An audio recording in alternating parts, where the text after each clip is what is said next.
আসসালামু আলাইকুম, সুম্মা মুবারক সবাইকে। আজকে যে রোদ পড়ছে, প্রত্যেক দিনই রোদ উঠে এখানে খুব কড়া করে। আজকে রোদ একদম ভয়ঙ্কর রোদ, টেম্পারেচার অনেক বেশি, 26 ডিগ্রি আজকে। এই রোদে তরমুজ ছাড়া কোনো উপায় নাই। আমি তরমুজ খেতে আমার রোদ লাগে না, কিছু লাগে না। আমি সবসময় তরমুজ খাই, খেতে পছন্দ করি। আমি উইন্টারে তরমুজ খাই, বাট আজকের যে রোদ, এই রোদে বসে তরমুজ খাওয়ার মজাই অন্যরকম। তো এখন আমি তরমুজ কেটে নিব তরমুজ খাওয়ার জন্য।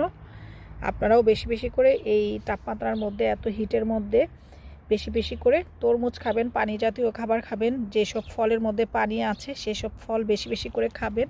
আর এই যে দেখুন কি সুন্দর ভুমরা ফুলের বধূ নিচ্ছে, নাইস। তো চলুন তরমুজ কেটে নেই, তরমুজ কেটে বাগানে বসে তরমুজ খাবো। এখন তরমুজ কাটার জন্য তরমুজটাকে ভালো করে ওয়াশ করে ধুয়ে নিয়েছি। ধুয়ে নিয়ে এখন তরমুজটাকে কেটে নিব।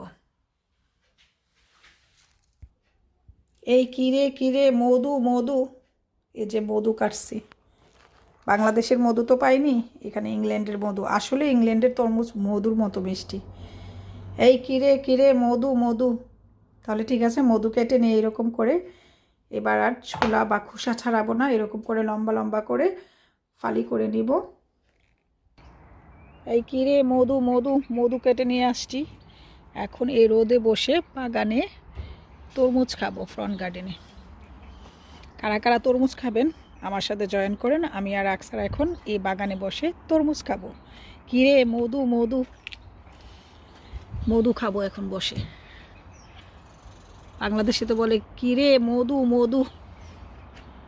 আমরা দুজন এখন তরমুজ খাবো বাগানে বসে বসে। তরমুজটা আসলেই মধু। তো ঠিক আছে, এখন বসে বসে রোদে ফ্রন্ট গার্ডেনে তরমুজ খাই। কি রোদ উঠছে রে ভাই, ও মাই গড, কি রোদ, কি হিট।